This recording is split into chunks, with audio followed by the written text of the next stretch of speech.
नमस्ते और आपका स्वागत है। आज हम बात करने वाले हैं इंग्लिश ग्रामर के उन छोटे छोटे लेकिन बेहद शक्तिशाली शब्दों की जिन्हें कहते हैं प्रेपोजिशंस।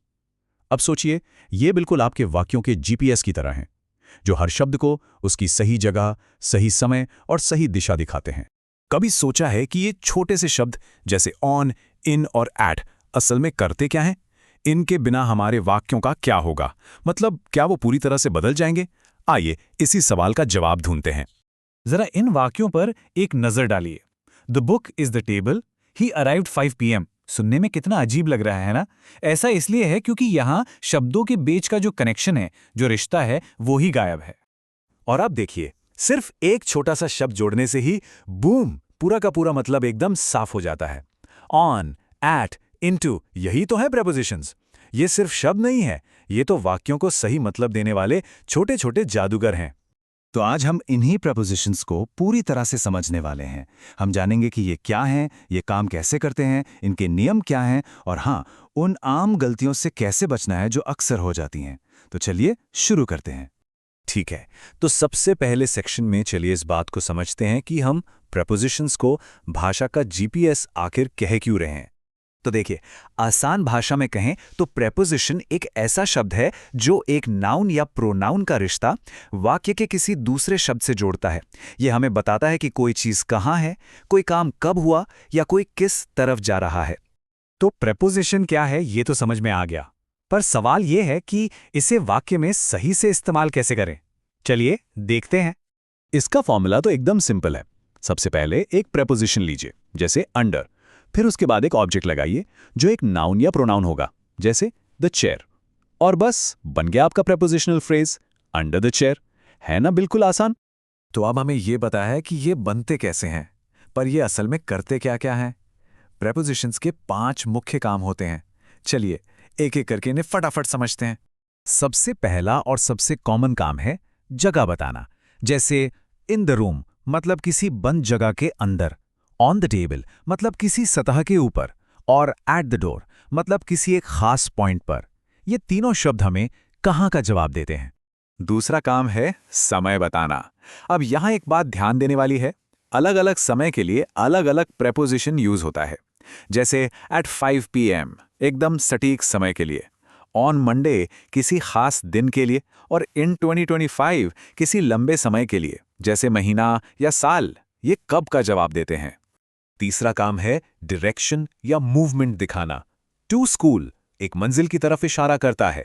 इनटू द रूम बाहर से अंदर आने की मूवमेंट को दिखाता है। और फ्रॉम होम किसी जगह से शुरुआत के बारे में बताता है। मतलब ये हमें मूवमेंट या हलचल के बारे में बताते हैं। चौथा काम है कारण या मकसद बताना, जैसे गिफ्ट फॉर यू में फॉर बताता है कि ये तोहफा किसके लिए है। और पांचवा काम है तरीका बताना, जैसे ट्रैवल बाय बस में बाय बताता है कि सफर कैसे किया गया। ये क्यों और कैसे जैसे सवालों का जवाब देते हैं। तो अब जब हम ये जान गए हैं कि प्रेपोजिशंस क्या क्या काम करते हैं, तो चलिए इनके इस्तेमाल के कुछ जरूरी नियम कायदे भी देख लेते हैं, ताकि कोई गड़बड़ ना हो। ये एक बहुत ही कॉमन मिस्टेक है। नियम ये है कि प्रेपोजिशन के बाद हमेशा प्रोनाउन का ऑब्जेक्ट फॉर्म आता है, इसीलिए बिटवीन यू एंड आई गलत है। सही है बिटवीन यू एंड मी। याद रखने का आसान तरीका, आई काम करता है और मी पर काम होता है। और दूसरा जरूरी नियम, अगर किसी प्रेपोजिशन के ठीक बाद कोई वर्ब यानी क्रिया आती है तो उसमें हमेशा आईएनजी लगता ही लगता है। तो शी इज गुड एट सिंग नहीं, बल्कि she is good at singing कहना सही है। चलिए अब अपने आखिरी सेक्शन पर चलते हैं और कुछ ऐसी आम गलतियों को देखते हैं जो लोग अक्सर करते हैं, ताकि हम सब उनसे बच सकें। हाँ, कुछ प्रेपोजिशन पेयर्स हैं जो हमेशा कंफ्यूज करते हैं। बस ये याद रखिए, इनका मतलब है कोई चीज पहले से ही अंदर है, स्थिर है, जबकि इनटू का मतलब है बाहर से अंदर आना, यानी गति। ठीक वैसे ही ऑन सतह पर होना बताता है और ऑनटू सतह पर आना। और आखिर में बिटवीन सिर्फ 2 लोगों या चीजों के लिए होता है, जबकि अमंग 2 से ज्यादा के लिए। एक और बहुत बड़ी गलती है कुछ शब्दों के साथ बेवजह प्रेपोजिशन लगा देना। जैसे डिस्कस का मतलब ही होता है किसी चीज के बारे में बात करना, तो इसके साथ अबाउट लगाने की कोई जरूरत ही नहीं है। सीधे कहिए डिस्कस द इशू। और हाँ, कुछ शब्दों की दोस्ती ना सिर्फ कुछ खास प्रपोजिशन से ही होती है। जैसे मैरिड के साथ विड नहीं, हमेशा टू ही लगता है। मैरिड टू हर सही वाक्य है। इस तरह के जोड़े प्रैक्टिस से ही याद होते हैं। तो इन सब बातों का निचोड़ क्या है? ये प्रेपोजिशंस इतने जरूरी क्यों हैं? सीधी सी बात है, क्योंकि यही तो हमारे वाक्यों को सही मतलब देते हैं, शब्दों के बीच रिश्ता बनाते हैं। इनके बिना फ्लुएंसी से बात करना बहुत मुश्किल है।